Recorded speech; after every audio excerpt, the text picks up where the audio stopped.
अपने संध्या काल को स्वर्णिम काल बनाएं। इस पुस्तक की इस 10वीं कड़ी किरण एंड कंपनी का शुभारंभ के प्रसारण के अवसर पर मैं लक्ष्मण दास अग्रवाल आप सभी का स्वागत करता हूं। हमारे व्यापार में ये एक माइलस्टोन था। किरण एंड कंपनी का शुभारंभ कहाँ, कैसे, क्या हमने किया, बस इसी का आनंद लीजिए। इस कड़ी में आपकी प्रतिक्रियाओं की प्रतीक्षा में मैं सदैव रहता हूं। धन्यवाद। पूज्य पिताजी के स्वर्गवासी होने के बाद हम छहों भाई बड़े प्रेम के साथ रह रहे थे। बड़े भाई साहब मूलचंद्र जी, मैं और पूरनचंद तो पूरी तरह व्यापार में व्यस्त हो गए थे। उधर छोटे भाई कैलाश चंद्र, सत्येंद्र और कृष्ण कुमार भी हाथ बटाने लगे थे। जगदीश प्रसाद गुप्ता से साझेदारी खत्म होने के बाद हमने निश्चय किया कि राम निकेतन बिल्डिंग के शोरूम में अपना काम शुरू किया जाए। अपनी माँ श्रीमती किरण देवी के नाम पर मैसर्स किरण एंड कंपनी के नाम से एक फर्म की स्थापना सितंबर सन 1962 में की गई। इस फर्म में जो काम हमने शुरू किया उसमें steel furniture, refrigerator, folding chair यानी हर तरह का ऑफिस फर्नीचर्स, फाइलिंग कैबिनेट आदि की शुरुआत थी। शुरू में हमने दिल्ली से अलमारी और फर्नीचर मंगवाया। उसके बाद क्रोम लाइट फोल्डिंग फर्नीचर की डीलरशिप फाइनल की।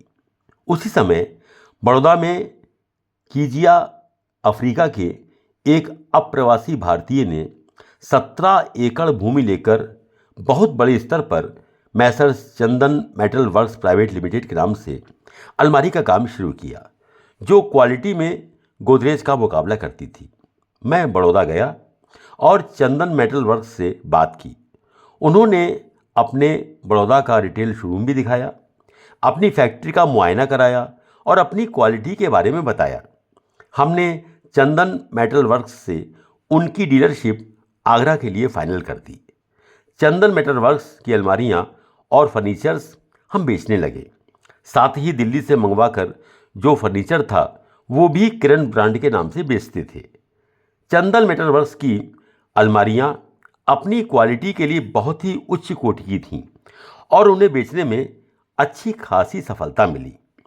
किरण जो हमारा ट्रेडमार्क था उसका हमने ट्रेडमार्क के रूप में रजिस्ट्रेशन भी भारत सरकार से कराया और वो रजिस्टर्ड ट्रेडमार्क आज भी है। सोफ़ा कम बेड के लिए हमने बम्बई की arrow sofa cum bed company से एग्रीमेंट साइन किया और एरो के सोफ़ा कम बेड मंगाने शुरू किए। अब हमारे पास चंदन मेटल वर्क्स की अलमारी और स्टील फर्नीचर्स, एरो का सोफ़ा कम बेड और दिल्ली की बनी हुई कम कीमत की अलमारी और फर्नीचर भी मौजूद थे। यानी हमारे पास फर्नीचर की एक बहुत बड़ी रेंज हो गई।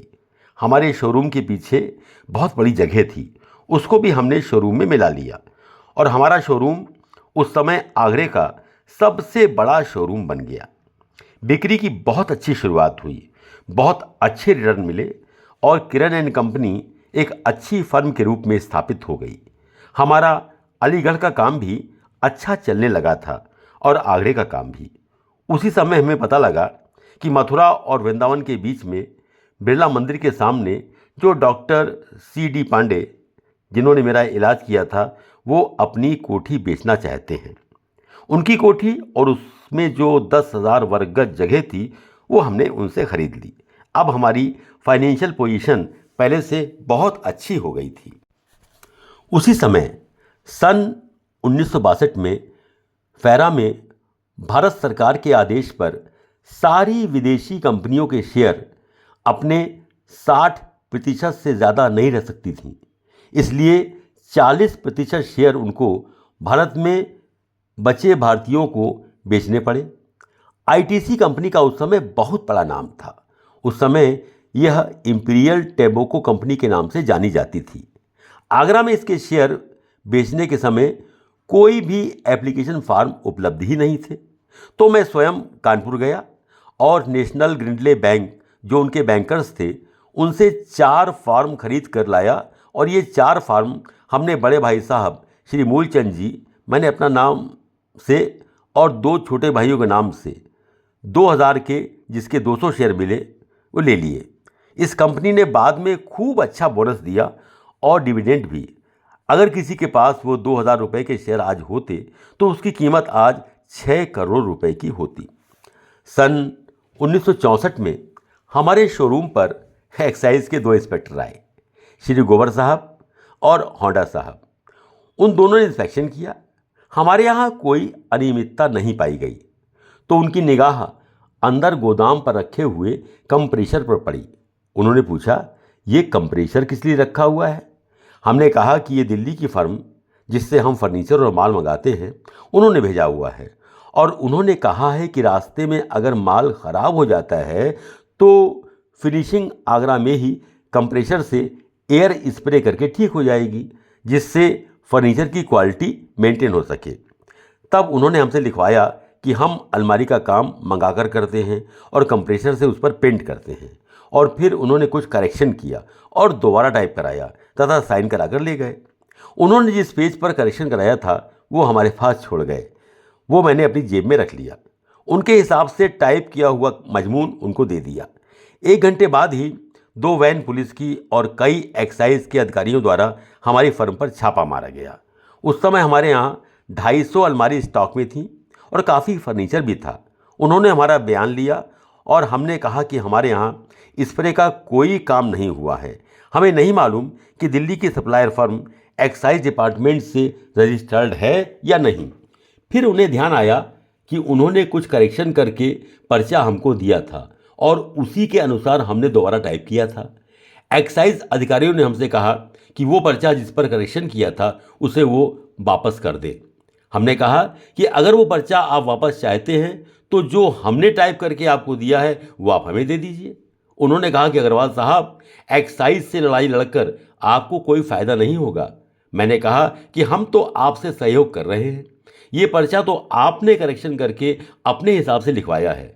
उसके बाद उन्होंने सारे माल को सीज कर दिया और सीज करके उसका सीजर मेमो बना दिया और सीजर मेमो बनवाकर वो 2 पंचों के सामने साइन कराकर उसकी एक कॉपी हमको देकर चले गए। हमें कई महीने लगे क्योंकि उन्होंने जो करेक्शन किया था उसकी कॉपी कमिश्नर और कानपुर के कमिश्नर के सामने सुनवाई के समय हमने दिखा दी तो उन्होंने हमारे माल को रिलीज़ करने का आर्डर कर दिया। लेकिन इस कार्य में 6 महीने लगे जिससे हमें काफ़ी नुकसान हुआ। सन 1964 में हम बहुत अच्छे स्तर पर किरण एंड कंपनी का काम बढ़ा चुके थे। इस बीच में हमने एक प्रीमियर पद्मिनी कार भी खरीद ली थी। सभी सब्सक्राइबर्स के लिए एक स्पेशल ऑफर। इस किताब की मार्केट प्राइस 500 रुपये है, जिस पे आपको मिल रहा है 40% डिस्काउंट, यानी कि मात्र 300 रुपये में with free delivery at your door step.